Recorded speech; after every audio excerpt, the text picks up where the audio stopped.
"Stop the launch." The voice rang out across the innovation lab, sharp enough to cut through the applause already building near the stage.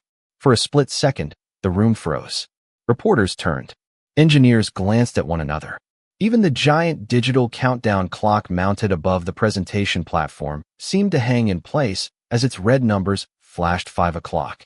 5 minutes until the biggest product launch in Whitmore Technologies history. 5 minutes until CEO Richard Whitmore stepped onto the stage and unveiled the prototype that investors had been waiting nearly 3 years to see. The massive glass-walled lab buzzed with energy. Camera crews adjusted their equipment. Marketing executives rehearsed talking points under their breath.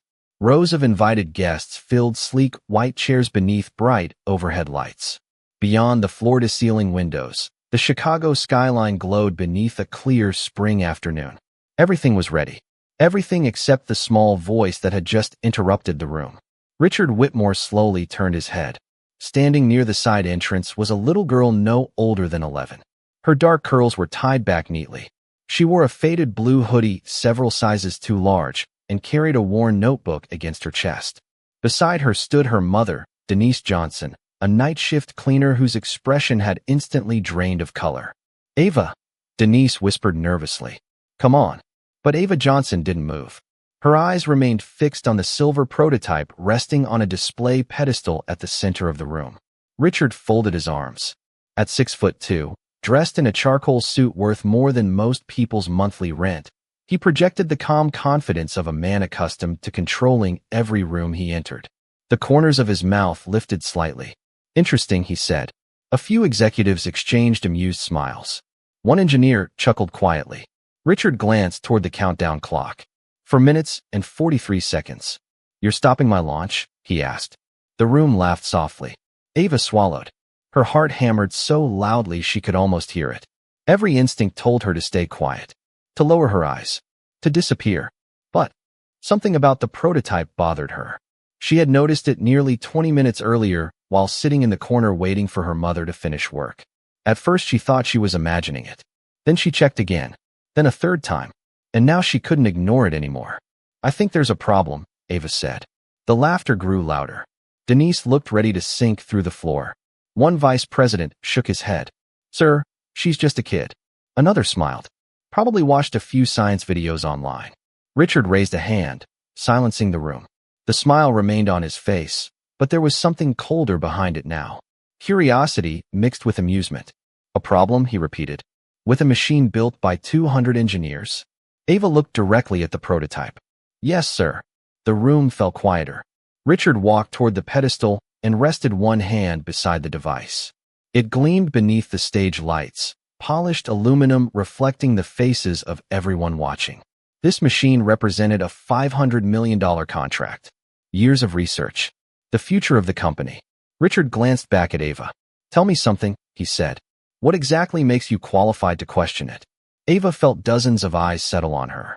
Investors, engineers, executives, reporters, people with degrees from prestigious universities, people who had spent years building careers in technology. She looked down briefly at the notebook in her hands, then back up. "Nothing," she answered honestly. "I'm just looking at what everyone else missed." A silence spread through the room. Somewhere above them, the countdown clock continued ticking toward 0. A few people laughed again, but Ava barely heard them. The sound seemed distant now, swallowed by the hum of ventilation systems and the steady countdown ticking above the stage. For minutes and 12 seconds, Denise Johnson stepped closer to her daughter, her cleaning cart still parked beside the sidewall. The wheels reflected the bright laboratory lights. "Ava, sweetheart, that is enough," she whispered. Her voice carried the exhaustion of someone who had worked double shifts for years. "Come stand with me." Ava glanced toward her mother and felt a familiar ache in her chest. Denise always looked tired these days. Not because she complained. She never did. It was the kind of tiredness that settled quietly into a person's shoulders after years of doing whatever was necessary to keep food on the table. Ava understood that better than most children her age. Every evening after school, she waited for her mother at Whitmore Technologies. While executives attended meetings behind glass walls and engineers tested machines worth millions of dollars, Ava sat in break rooms, hallways, and empty conference spaces finishing homework. Sometimes she read textbooks. Sometimes she sketched inventions in her notebook. Sometimes she simply watched. Most people never noticed her. The little girl sitting quietly near the vending machines became part of the building, almost invisible. But Ava noticed everything. She noticed which engineers stayed late and which ones rushed home. She noticed which prototypes failed and which ones moved to the next phase. She noticed patterns, details, tiny things others overlooked. It had started years ago when her grandfather gave her an old radio, pulled from a garage sale. Most children would have thrown it away. Ava spent 2 weeks taking it apart on the kitchen table. By the time she finished, the radio worked better than before. Her grandfather laughed so hard he nearly spilled his coffee. "You do not see machines," he told her. "You listen to them." Since then, she had spent countless hours studying discarded electronics. Broken clocks, damaged tablets, old gaming consoles, anything she could find. While other kids watched cartoons, Ava watched engineering lectures online using free library internet. While other kids collected toys, she collected diagrams and repair manuals. The room around her seemed larger now, colder, more intimidating. Rows of executives sat beneath bright lights. Their tailored suits contrasted sharply with Denise's maintenance uniform. Richard Whitmore studied Ava carefully. The amusement on his face had not disappeared, but something else had joined it. Interest. Behind him stood Ethan Brooks, the company's chief technology officer. Ethan folded his arms and examined the girl from across the room. He had spent 20 years designing advanced systems and held degrees from some of the country's top universities. Yet Ava's confidence unsettled him. Most children became nervous around authority. This one seemed focused on something else entirely. 3 minutes and 46 seconds. A reporter raised her phone, quietly recording. Several investors exchanged glances. The atmosphere had shifted. What began as a joke now felt different. Richard finally spoke. "So tell me, Ava." His voice echoed softly through the laboratory. "What exactly do you think everyone missed?" Ava looked at the prototype again. The polished metal surface reflected the overhead lights like liquid silver.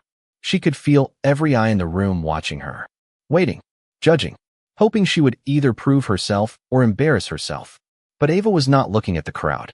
She was listening to the machine. The silence stretched across the laboratory.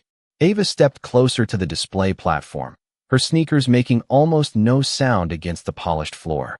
Above her, the red numbers continued their relentless march downward. 3 minutes and 18 seconds. Richard Whitmore watched carefully. The confidence that had filled the room earlier was beginning to shift into something less comfortable. Curiosity. Around him, executives leaned forward in their seats. Reporters lowered their phones slightly, no longer expecting a harmless interruption. Ava stopped beside the prototype and studied it again. The machine was designed to revolutionize home energy management. It could monitor electrical usage, optimize consumption, and communicate with multiple smart systems simultaneously. At least that was what every advertisement claimed. For months, giant digital billboards across the country had promised this launch would change everything. Ava reached into her hoodie pocket and pulled out a pencil. The same pencil she used for math homework and engineering sketches. She pointed toward a narrow ventilation channel near the rear panel. "There," she said quietly. Several engineers exchanged puzzled looks. One frowned. Another rolled his eyes. Ethan Brooks stepped forward. "What about it?" he asked. Ava did not answer immediately. Instead, she knelt beside the display platform and examined the lower housing. Her eyes moved across the machine's seams, vents, and cooling ports. The room remained completely silent except for the faint hum of lights overhead. Denise stood near the wall gripping the handle of her cleaning cart.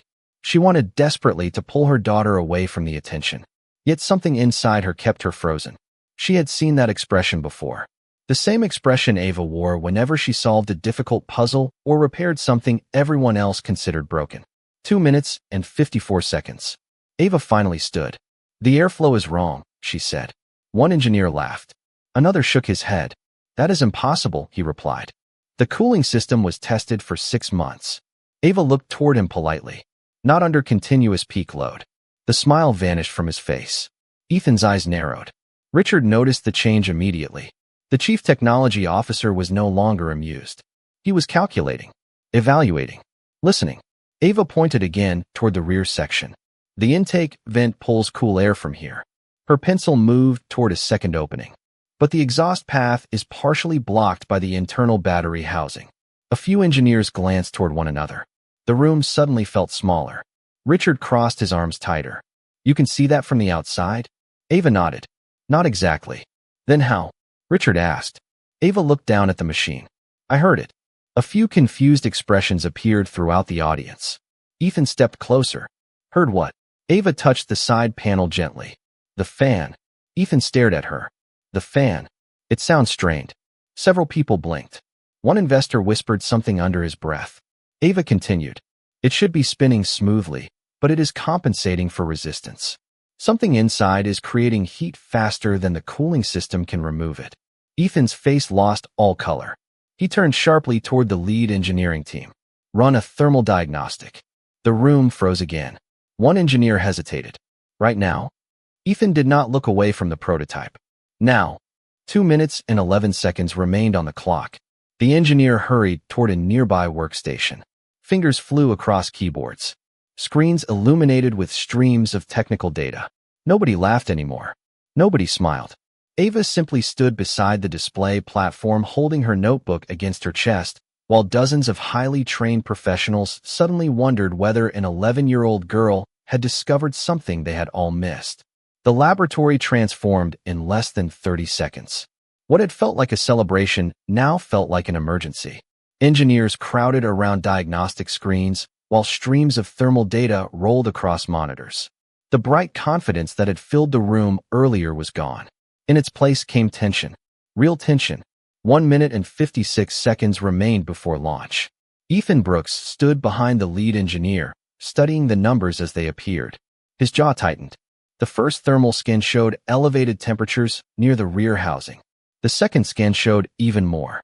A third simulation triggered a warning indicator. The engineer swallowed hard. "That cannot be right." Ethan did not answer. He leaned closer to the screen. The room had become so quiet that the tapping of keyboard keys sounded unusually loud. Richard Whitmore remained near the display platform. His expression had changed completely. He was no longer looking at Ava as if she were a curious distraction. He was studying her the way investors studied risk. Carefully, cautiously. Denise Johnson stood frozen beside her cleaning cart. Her heart pounded so hard she could feel it in her throat. She had spent years working inside this building. Years moving silently through hallways after executives went home. Years watching powerful people walk past without noticing her. Yet now every eye in the room seemed fixed on her daughter. Ava hugged her notebook against her chest and waited. She was not smiling. She was not celebrating. She simply watched the engineers work. The same way she always watched. 1 minute and 33 seconds. Suddenly, another monitor flashed yellow. Then orange. The lead engineer stared at the screen. "We are getting thermal accumulation during extended load cycles." Ethan's eyes narrowed. "How much?" The engineer entered another command. More data appeared. His face went pale. 22% above safety projections after 6 hours. A ripple spread through the room. Reporters exchanged confused glances. Investors shifted in their seats. Richard stepped forward. "Explain." The engineer looked uncomfortable. "The cooling system appears effective during standard demonstrations, but during prolonged operation heat continues to build inside the battery compartment." Ava quietly looked toward the prototype. "Because the airflow loops back." Several heads turned toward her. Ethan slowly faced the machine again. "Show me." Ava walked closer to the display platform. She pointed toward the intake vent and then traced an invisible path through the air. "Cool air enters here." Her finger moved toward the center housing. "The battery chamber redirects part of the exhaust flow." She paused. "The hot air keeps cycling through the same section." Silence. Ethan stared at her. Then he looked back at the diagnostic models. The simulation on the screen displayed exactly the airflow pattern she had described. The engineer responsible for the cooling architecture lowered his eyes. Richard Whitmore felt a knot form in his stomach. Hundreds of millions of dollars. Years of development. Thousands of investor meetings. All resting on a design flaw discovered by an 11-year-old girl sitting in the waiting area after school. 1 minute and 4 seconds remained. The launch team looked toward Richard, waiting for instructions. The countdown clock continued flashing above the stage. Red numbers. Bright lights. television cameras, expectations, pressure. Everything had been moving toward this moment for years. Then Ethan spoke quietly. Run the full safety projection. Nobody moved for a second. Then the engineers rushed to obey. Ava remained completely still. She already knew what they were about to find. 48 seconds. The giant countdown clock continued its descent while engineers stared at the growing wall of data filling their screens. The laboratory no longer felt like the site of a triumphant product launch. It felt like a courtroom awaiting a verdict. Ethan Brooks stood motionless, his eyes locked on the safety projection simulation. New warning indicators appeared one after another. Yellow became orange. Orange became red. The lead engineer swallowed hard and adjusted his glasses. Nobody spoke. Nobody wanted to be the first. Finally, the simulation completed. The number displayed in the center of the screen seemed almost unreal. The engineer blinked twice before reading it again. Then a third time. Richard Whitmore took a step forward. What does it say? The engineer hesitated. Under sustained operation, internal temperatures exceed approved design thresholds. Richard's expression darkened. By how much? The engineer looked at Ethan before answering. Enough to trigger automatic shutdowns across multiple units. A murmur spread through the room. Investors exchanged uneasy glances. Reporters immediately began typing messages into their phones. The atmosphere shifted again. This was no longer a minor engineering issue. This was becoming a business disaster. 39 seconds. Ava remained beside the prototype. She did not look proud.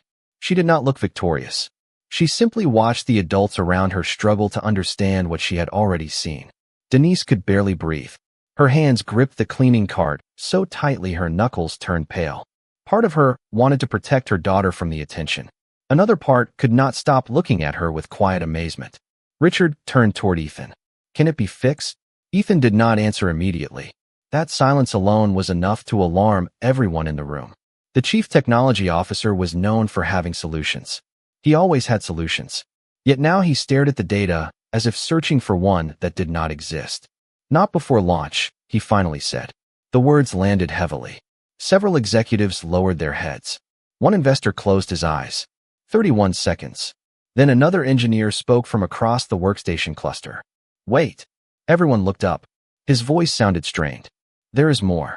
Nobody moved. Nobody blinked. He enlarged another section of the simulation and pointed toward a graph climbing steadily upward. The thermal buildup affects the battery regulation system. Ethan stepped closer. The color drained from his face. Richard saw it immediately. What are you not saying? The engineer took a breath. If the units are deployed at scale, the overheating issue could shorten component lifespan significantly. More silence. Then he added quietly. And in extreme conditions, users could experience complete system failure without warning. The room froze. Investors stopped whispering. Reporters stopped typing. Even the camera crews seemed motionless. 22 seconds.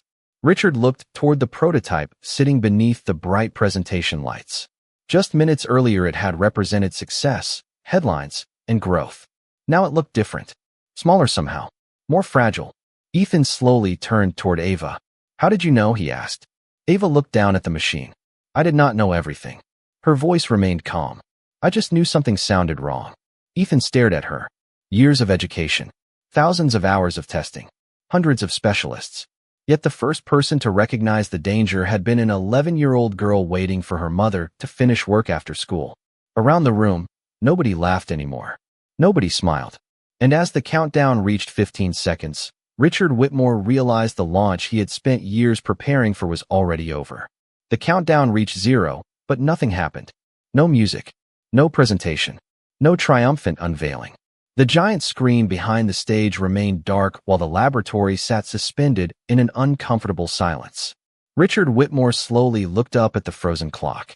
For years he had imagined this moment differently. He had pictured applause, headlines, investor confidence, and a soaring stock price by the end of the day. Instead, hundreds of eyes were fixed on a prototype that would never leave the building. The bright lights hanging above the stage suddenly felt harsh, almost unforgiving. Nobody rushed to fill the silence. Nobody knew how. Ethan Brooks remained near the diagnostic station, studying the final reports as additional verification data continued to arrive. Every new result pointed in the same direction. The problem was real. Worse, it had existed long before today.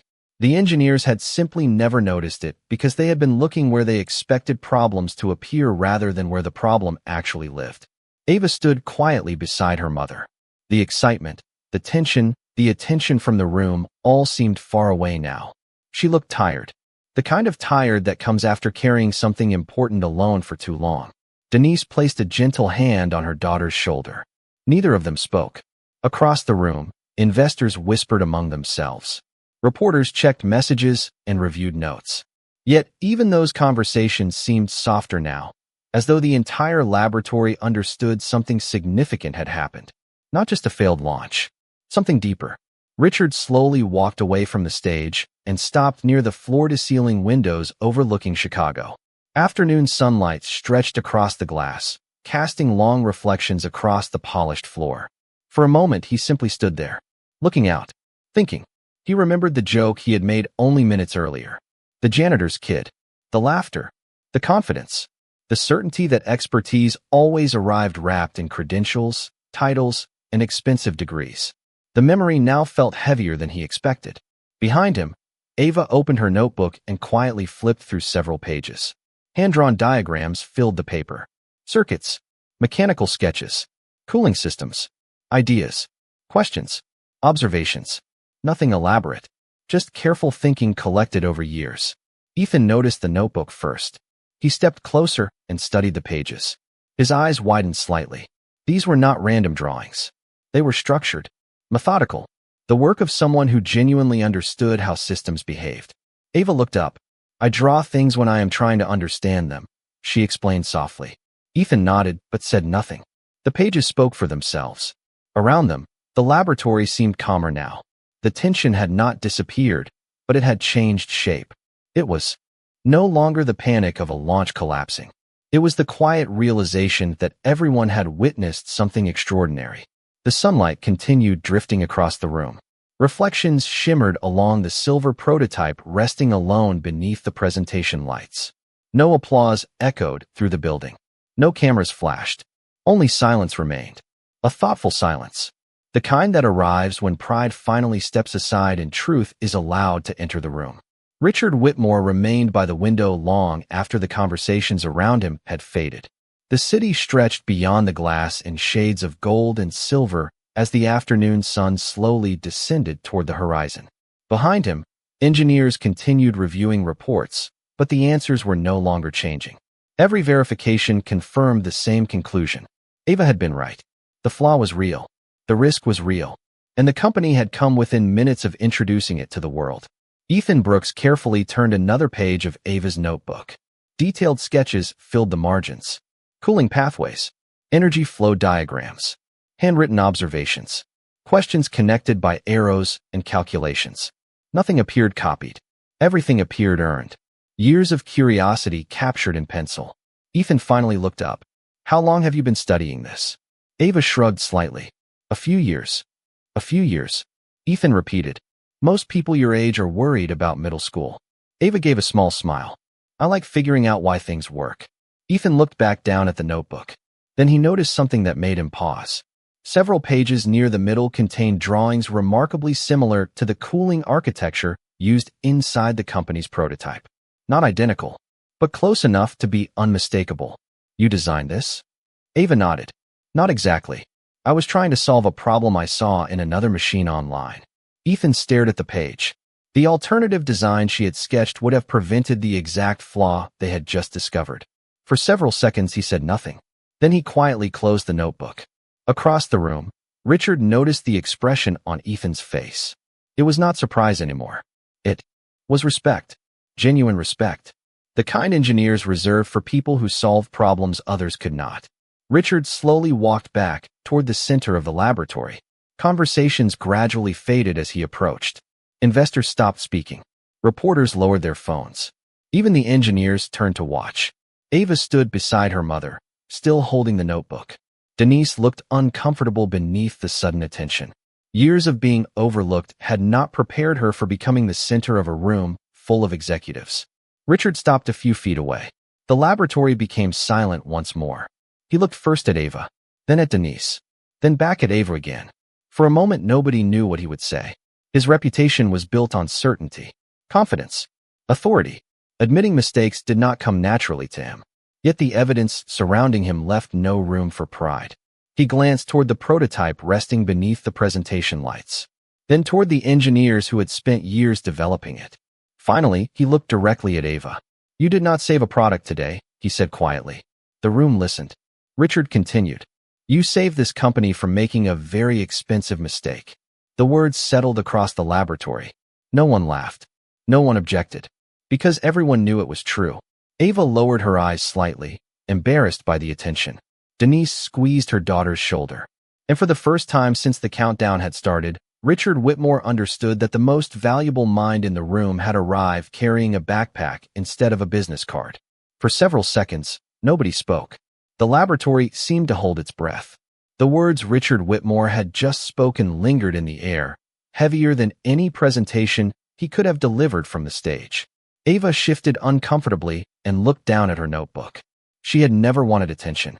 She had never imagined standing in front of investors, reporters, and executives. She only wanted someone to listen. Denise looked at her daughter with quiet pride. The same little girl who spent evenings taking apart broken electronics on the kitchen table had just changed the course of a billion-dollar company. Richard glanced around the room.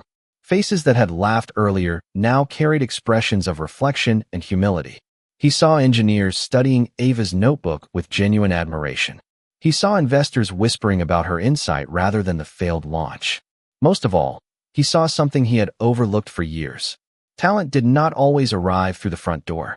Sometimes it entered quietly after school carrying a worn backpack and waiting for a parent to finish work. Richard turned toward Denise. "Mrs. Johnson," he said. Denise immediately straightened. Years of experience made her instinctively cautious whenever senior executives addressed her. Richard paused before continuing. "I owe you an apology." The room became silent once again. Denise blinked. She clearly had not expected those words. Richard looked briefly toward the floor before meeting her eyes. "I made assumptions today that I should never have made." His voice remained calm but sincere. "About your daughter. About you. About where intelligence comes from." Denise did not answer right away. She simply nodded once. Sometimes dignity required fewer words than pride. Ethan Brooks stepped forward holding Ava's notebook. "There is something else everyone should see." He carefully opened several pages and displayed them on a nearby screen. Detailed sketches appeared larger than life. Cooling systems, energy pathways, mechanical concepts, handwritten observations. A ripple moved through the audience as people realized the quality of the work. One investor leaned toward another and whispered, "She drew all of that?" Ethan heard him. Every page. Ava felt her cheeks grow warm. She wished she could disappear into the crowd. Instead, she found dozens of people studying her with respect rather than amusement. Richard slowly smiled. Not the polished smile he used for shareholders. A real one. "Ava," he said gently, "what do you want to be when you grow up?" Ava looked at the sketches on the screen, then at the prototype beneath the lights, then at her mother. "I just want to build things that help people," she answered. The simplicity of the response settled across the room. No grand ambitions. No desire for fame. Just purpose. Ethan nodded quietly. Several engineers smiled. And for the first time that day, the laboratory felt warmer.